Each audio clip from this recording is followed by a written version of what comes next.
I think ASML is a generational company that you could hold for 10 plus years, and you just know the economics are going to get better for the company.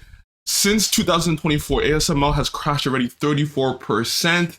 ASML has been kind of climbing a little bit, but I still think it's a pretty good opportunity to get in because the market is discounting the future of ASML, especially over the last quarter where they didn't provide guidance. So the stock tumbled, and Wall Street doesn't like that when you don't provide guidance, because in the semiconductor market, especially in the ASML EUV business, it can be up and down. The revenue, the net income, the free cash flow can be up and down because it's one of those cyclical businesses that you're in. But they are telling us that the semiconductor market is going to grow 9% from 2025 to 2030. If you know anything about the company, you know ASML is basically a monopoly. So we can actually kind of look past the whole cyclical aspect of the business and project over the next 10 years that this company is going to be bigger and better.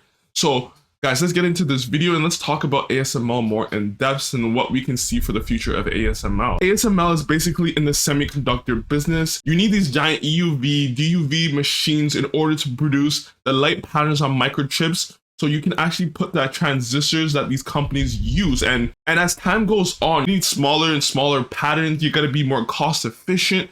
And this is all going to come back to ASML because they have the machines to produce these patterns in order for you to mass produce these microchips for all these manufacturer companies like Nvidia that are going to use these chips. So you can see where this company is going to go into the future as we see how AI is taking over, and you need this mass production of these chips in order to kind of sustain those momentum. So even though ASML can't tell you exactly about the business and the projections going forward, they understand where the semiconductor market is going. This is providing us with the opportunity to get into ASML now while people are underestimating the business because they can't produce accurate projections. And that's what we like, because we are not gonna focus on the quarter-to-quarter news or the quarter-to-quarter projections, because even this quarter, net bookings went up 41%, net sales went up 23% year over year.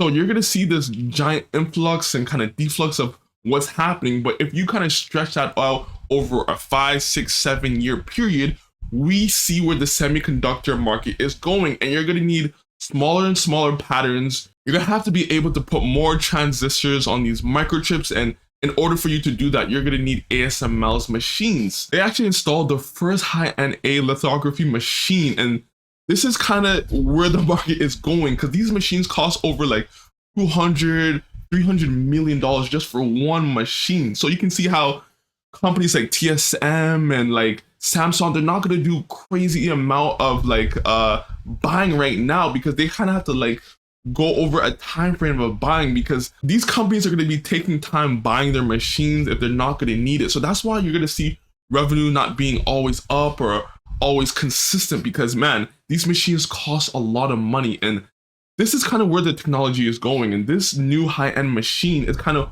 where the market is going, and people are not using it now. But when more AI comes, when you're going to need more transistors, more mass production of microchips, these machines are going to come more into production, and they just installed the first one. So this is kind of where the market is going, and you just have to kind of see that future. In ASML's Investor Day, here's the information they're providing us. Our market opportunity going out to 2030, $44 to $60 billion. And this is the sales projections, and this is where you can kind of see where the market is just so unsure, because look at that range. That range is huge, with 56 to 60% gross margins.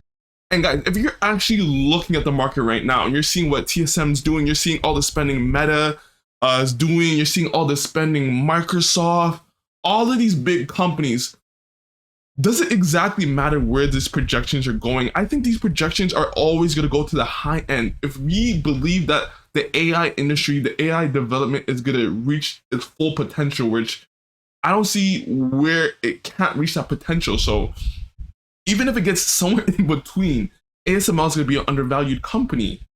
And then ASML talks about managing the market cycle. The semiconductor industry has always been cyclical, with the peaks and troughs driving a sharp focus on cost and cash management in the short term, while preparing the ground for the growth opportunities throughout the entire ecosystem in the long term. So this is basically what I've been telling you, that it's going to be peaks and troughs. It's going to go up and down. And you know the market hates uncertainty. Like, Wall Street can't take that. So for them to not provide guidance going out is just gonna crazily undervalue the company. They produced $28 billion in sales in 2024 with 51% gross margins. Remember, they're predicting to go up to 56% gross margins.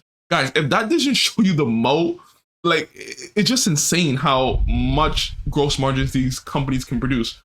$3 billion of shareholder returns, and they're giving out a dividend and they're buying back shares because they believe that the company is undervalued. So this is the performance trend that they have for ASML. Looking to 2025, we expect the full year revenue between 30 billion and 35 billion and gross margins between 51% to 53%. So look at that range. Remember, it's from 28 billion of net sales in 2024, and they're projecting to get 30 to like $35 billion. So you're seeing like a 7 to like 25% gap right there. Like, what is it going to be? 7% revenue growth, 25% revenue growth? That's where the market is just not getting it right. So they want to be so precise on that matter of where is this company going to go. But if we're looking at 10 years, we don't really care because we're going to understand that this company is going to produce more money, be stronger. It's going to be a more influential company going forward. Unless there's another company in China that takes over, which a lot of people are projecting that China's building their own machine. But guys, this company is connected to the market, it's connected to the system. Like, their service aspect of this business is so crucial for the fundamentals of the semiconductor market. Like, even if we see a Chinese player coming in, it's going to take time for that transition. So we're going to be well prepared to see that transition before we see our stock crumble in ASML. If you look at all the headlines and the companies needing to build out more semiconductors, more plants, needing more chips. Look what Tesla. Tesla has a huge deal, $16 billion with Samsung. What do you think Samsung's going to use? They're going to use ASML machines. We have TSM building out more factories. They're planning to invest $100 billion into factories. So we see what's going on. All these companies are going to use ASML machines. You see the service revenue of ASML just continue to grow over time. And this is like a mini monopoly in the business. In order to service the machines, you got to go to ASML, and ASML does all the servicing. They have all the products to do the servicing for these machines. And you can see over time how it's just been going straight up. So it's a monopoly in a mini monopoly. So this is why ASML is such a strong company. I'm just going to give free cash flow growing around 10 to 12% over time. And I think that's kind of probably understating what it really can do. I'm going to presume like a 10 to 12% free cash flow growth on top of the already like 4% free cash flow yield already, with like a 1% buyback and like a 1% dividend. That's how you can kind of see where it can get to like that 17 to like 89% yield going forward. So I'm pretty much predicting like 17 to 18% on the business if it stays at this like 23 PE. And if it goes cheaper, I'm just gonna average down on this position. So guys, I'm very bullish on ASML. I think this company in the next 5 to 10 years going forward is going to be fundamental in this market. And guys, if it goes down, I can just buy more shares. I'll be waiting for like a 20-30% correction because the market is kind of at this peak right now. So any 20-30% correction, I'm just gonna be buying more shares of ASML. So what do you think about ASML? Is it a valid investment case? Do you like it? Do you don't like it? Is it very unpredictable because they do have a lot of Chinese exposure, 20% plus? Maybe TSM is not gonna use the newer machines, they're gonna use the old machines because they're just as efficient. Who knows? So there's always gonna be risk with this investment. So guys, tell me what you think, like and subscribe.